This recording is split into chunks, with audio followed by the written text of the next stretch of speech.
খালেদা জিয়ার পক্ষে রাজনীতিতে ফেরা সম্ভব এবং খালেদা জিয়া রাজনীতিতে ফিরলে বিএনপির রাজনীতি, বাংলাদেশের রাজনীতিতে একটা নতুন দোলার সৃষ্টি হবে, নতুন করে এই রাজনীতি চাঙা হয়ে উঠবে তা নিশ্চিত।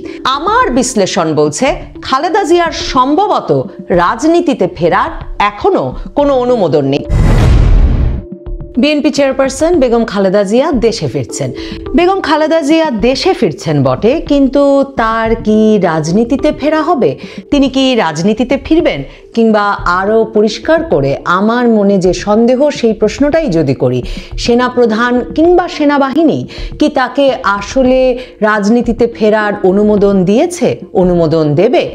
দেখুন, মনে করে দেখুন, জানুয়ারি মাসে সেনাপ্রধান খালেদা জিয়ার সঙ্গে দেখা করতে গেলেন এবং কোনো এক জাদুকরী সিদ্ধান্তে আমরা জানতে পারলাম দুদিনের মধ্যে তিনি এয়ার অ্যাম্বুলেন্সে করে, কাতারের আমিরের পাঠানো এক বিশেষ এয়ার অ্যাম্বুলেন্সে করে লন্ডনে চলে যাবেন চিকিৎসার জন্যে।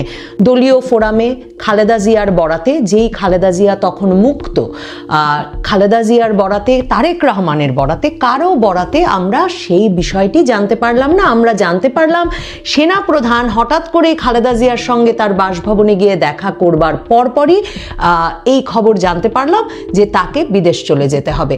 আসলে মনে করে দেখুন, আগস্ট মাসে শেখ হাসিনার পতনের দুদিনের মধ্যে খালেদা জিয়াকে মামলাগুলো থেকে মুক্তি দেওয়া হলো রাষ্ট্রপতির নির্বাহী আদেশের মাধ্যমে। এরপর থেকে আমরা কখনো খালেদা জিয়ার মুখ থেকে, খালেদা জিয়ার বরাত দিয়ে, তার দলীয় কোনো মুখপাত্রের মুখ দিয়ে কিংবা তার ছেলের মুখ দিয়ে তার বরাতে কোনো রাজনৈতিক বক্তব্য শুনি নাই। আমরা জানি না খালেদা জিয়া কবে নির্বাচন চান, আমরা জানি না খালেদা জিয়ার ইউনূস সরকার সম্পর্কে কি ধারণা, আমরা জানি না খালেদা জিয়া মনে করেন কিনা যে ইউনূস সরকার অন্তর্বর্তীকালীন সরকার হিসেবে যে দায়িত্ব পালন করছেন তাতে তিনি আস্থা রাখতে পারছেন যে তারা একটা সুনির্দিষ্ট সময়ে নির্বাচনী রোড ম্যাপ দিয়ে দেবে। এই যে বিএনপির যে অস্থিরতা নির্বাচনের জন্যে, নির্বাচনী রোড ম্যাপ চাওয়া বারবার বিএনপির মির্জা ফখরুল ইসলাম আলমগীরের তরফে, মির্জা আব্বাসের তরফে, আমির খসরু মাহমুদের তরফে, কিংবা ভার্চুয়ালি বক্তব্য দান করা তারেক রহমানের তরফে, সেগুলোর সাথে কখনো আমরা খালেদা জিয়ার কি নির্দেশনা তাদের ওপর আছে তা মেলাতে দেখি না। এখন রাজনৈতিক পরিস্থিতির ভাব দেখলে মনে হয় মির্জা ফখরুল ইসলাম আলমগীর, মির্জা আব্বাস, আমির খসরু মাহমুদ চৌধুরী এরা একটা বিএনপি করেন, আর খালেদা জিয়া যেন একটা অন্য জগতের বাসিন্দা। বাংলাদেশটি যখন 84 বছরের এক এমন তরুণ চালাচ্ছেন, যে তরুণকে নাকি বারবার দরকার, অন্তত 5 বছর দরকার, তিনি দেশে বিদেশে বিভিন্ন সাক্ষাৎকারে 20 বছর পর বাংলাদেশকে কোথায় দেখতে চান সেসব বিষয়ে দিক নির্দেশনা দিচ্ছেন, অথচ খালেদা জিয়াকে মিডিয়ার ভাষ্যে এক রকমের জীবন মৃত করে রাখা হয়েছে। তো যেন তিনি কথা বলতে পারেন না, যেন তার বোধবুদ্ধি লোপ পেয়েছে, যেন তিনি এক বিগত সময়ের, মানে অন্য ইতিহাসের, অন্য সময়ের কোনো এক কালের এক নেতা, যার সম্পর্কে লেখার সময় এমনভাবে লেখা হচ্ছে যেন বর্তমানে বা ভবিষ্যতে তার কোনো মতামত থাকতে পারে না। খালেদা জিয়া দেশে ফিরছেন, সেটা আমি বরাবরের মতো যেমনটা বলি, একটা মোড় ঘুরানো ঘটনা হতে পারে বাংলাদেশের রাজনীতিতে, যদি তার রাজনীতিতে ফেরার অনুমোদন থাকে।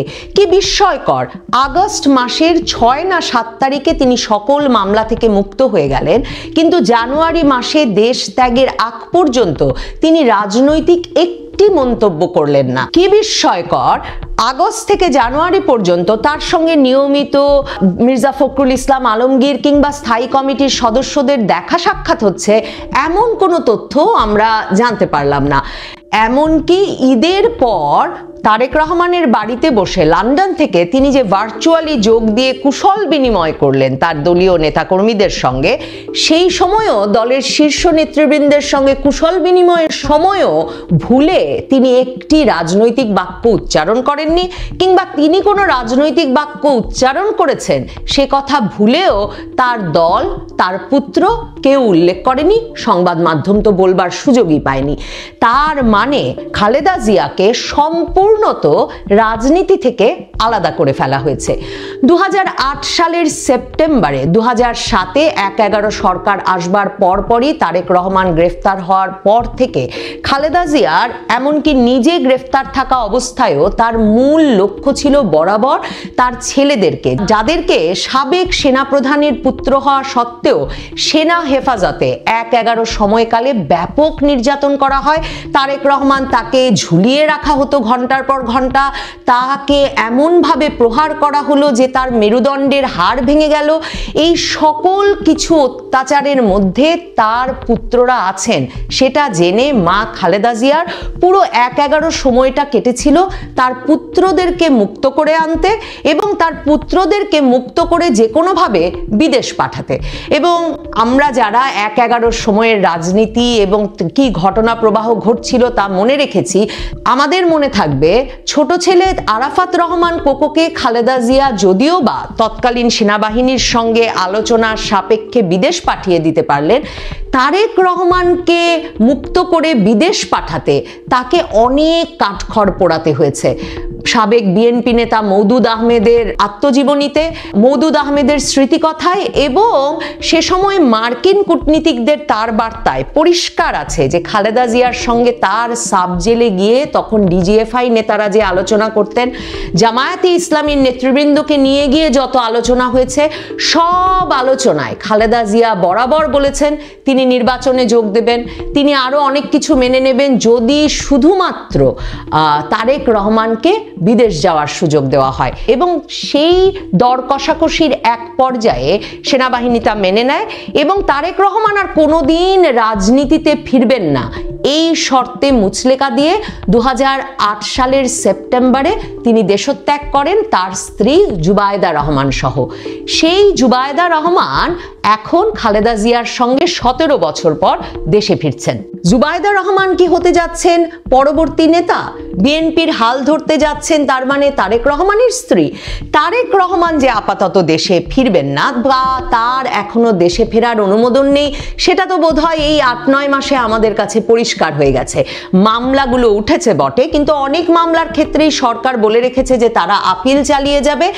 আর কোনো গ্রিন সিগন্যাল পেলে যে এতদিনে তারেক রহমান দেশে থাকতেন তা তো একরকম নিশ্চিত। তার মানে সেনাবাহিনীর কাছ থেকে, যেই সেনাবাহিনীকে 2008 সালে মুচলেকা দিয়ে যেতে হয়েছিল তারেক রহমানের যে তিনি আর রাজনীতিতে ফিরবেন না, সেই সেনাবাহিনীর কাছ থেকে এখন পর্যন্ত কোনো ক্লিয়ারেন্স বা কোনো বার্তা তারেক রহমান বা খালেদা জিয়াকে দেওয়া হয়নি যে তারেক রহমান দেশে ফিরতে পারেন। জুবায়দা রহমানের বিরুদ্ধেও 2008 সালের 11ই সেপ্টেম্বর তারেক রহমান আর জুবায়দা রহমান দেশত্যাগের পর সে সময়কার সেনা সমর্থিত সরকার 1/11 সরকার জুবায়দা রহমানের বিরুদ্ধে একটা মামলা করেছিল।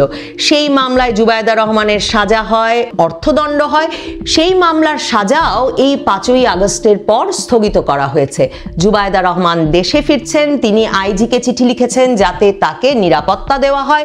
তার বাপের বাড়ি, তার বাবা জিয়ার আমলে, প্রেসিডেন্ট জিয়ার আমলে নৌবাহিনী প্রধান ছিলেন, তারপর এরশাদ আমলে মন্ত্রী ছিলেন, সেই বাবার বাড়িতে তিনি থাকবেন এবং বাবার বাড়িতে যাতে আর্চওয়ে তৈরি করে পুলিশ প্রহরা দিয়ে তাকে নিরাপত্তা দেওয়া হয়।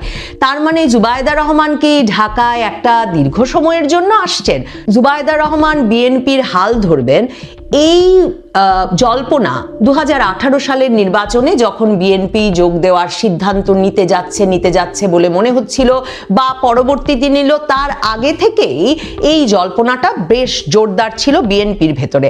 কারণ তারেক রহমান হাওয়া ভবন কেন্দ্রিক ঘটনা ঘটিয়ে একদিকে যে সেনাবাহিনীর কাছে একেবারে অগ্রহণযোগ্য, বাংলাদেশ সেনাবাহিনী কোনোভাবেই আর তারেক রহমানকে রাজনীতিতে ফিরতে দিতে চায় না, কারণ তারা যে অপরাধ তারেক রহমানের সঙ্গে করে ফেলেছে সেনা হেফাজতে তাকে নিয়ে, তিনি যদি প্রধানমন্ত্রীত্বের পদে যান বা তিনি যদি সরকার প্রধান হয়ে বসেন তাহলে সেনাবাহিনীর সাথে এই তারেক রহমানের সম্পর্কটা বা বিএনপির সম্পর্কটা কেমন দাঁড়াবে সেই জায়গায় সেনাবাহিনীর একটা শঙ্কা আছে। তারেক রহমানের হাওয়া ভবন কেন্দ্রিক ঘটনা প্রবাহের কারণে ইউরোপীয় ইউনিয়ন সহ ইউরোপ আমেরিকার যে দূতাবাসগুলো কিংবা তাদের যে কূটনৈতিক মহল বা এই দেশগুলো চায় না যে প্রধানমন্ত্রী পুত্র হিসেবে দুর্নীতির এমন অভিযোগ যেই নেতার বিরুদ্ধে তিনি এসে আবার বিএনপির হাল ধরুন। অন্যদিকে 10 ট্রাক অস্ত্র মামলা, 21শে আগস্টের গ্রেনেড হামলা সহ নানা কারণে ভারতের তারেক জিয়ার প্রতি আস্থা বরাবর কম। একটা বিশ্বাসের সম্পর্ক তারেক জিয়ার সঙ্গে গড়ে তোলা ভারতের পক্ষে সম্ভব, সেটা বিএনপির ভেতরেও কেউ মনে করে না।